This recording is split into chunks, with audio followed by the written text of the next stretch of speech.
The original Baldur's Gate game was developed by BioWare and Black Isle Studios and published by Interplay in 1998. The game used a licensed version of the Dungeons & Dragons rule set, specifically in the Forgotten Realms setting.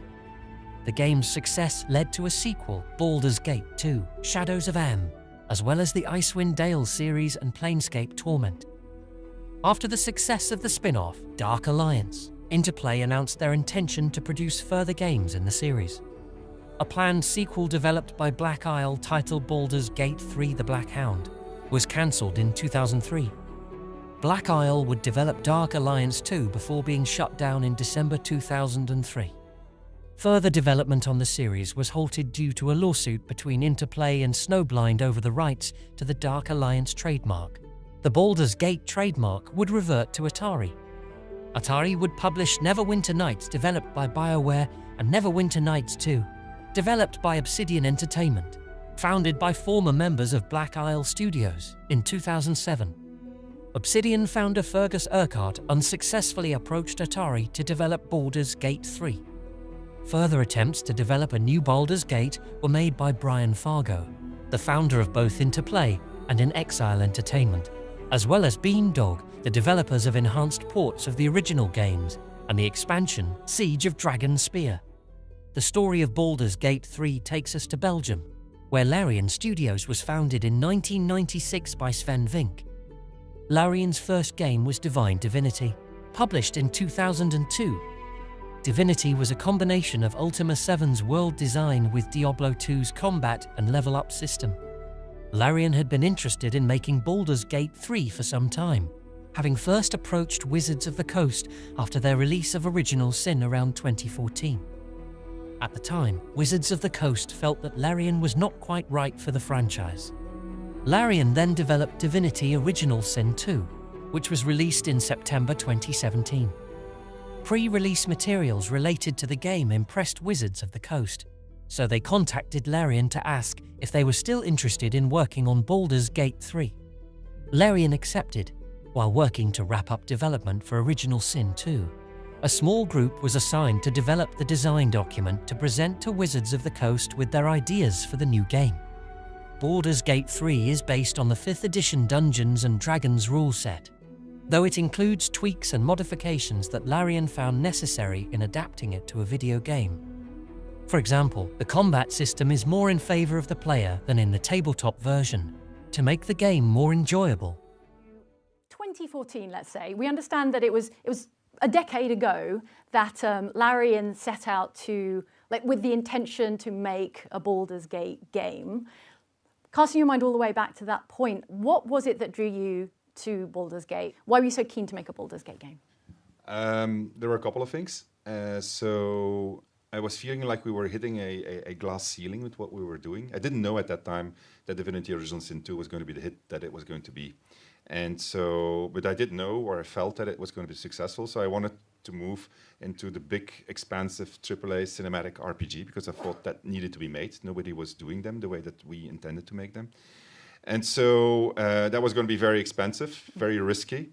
So I said it will help if there's an IP that's going to draw attention to do it. So that was the first one.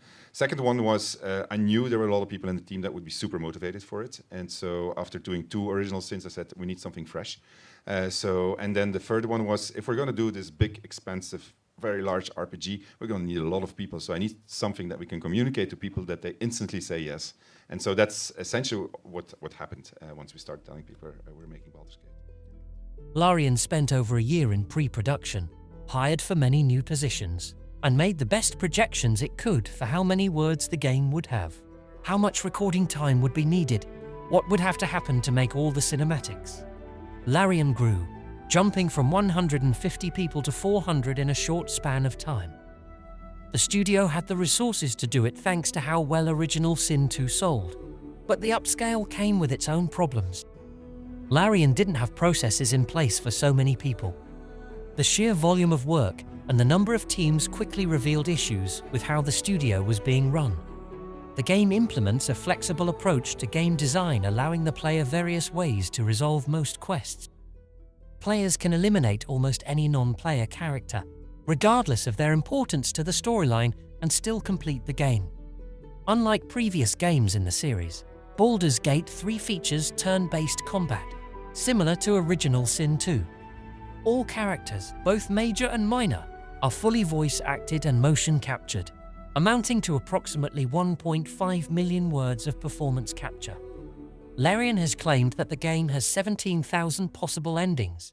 You close the stream with a sense of satisfaction. Your tadpole squirms. You're hungry. That's it. Well, well, well, if it isn't the consequences of your own actions. Oh, roll initiative. Dan. Shadowheart approves. All right. It's fantastic. I sort of just, did you see me? I just sort of got lost in the performance. Well, hello there, fans of me. I don't really know why you're asking me that question when the answer is blatantly obvious. She's red, she's strong, she's got a mouth like a dirty toilet, and she's got the heart of a child, and we all love her.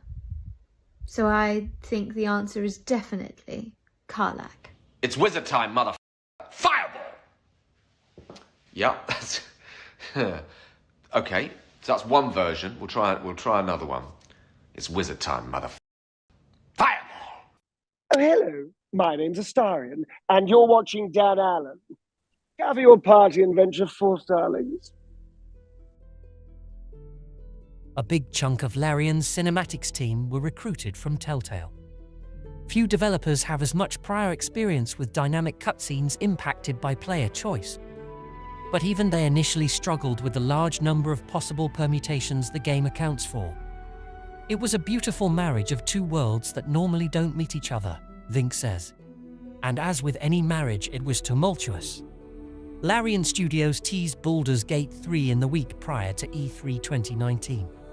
They formally revealed it during Google's presentation on the Stadia platform just ahead of E3, confirming its release for both Windows and Stadia.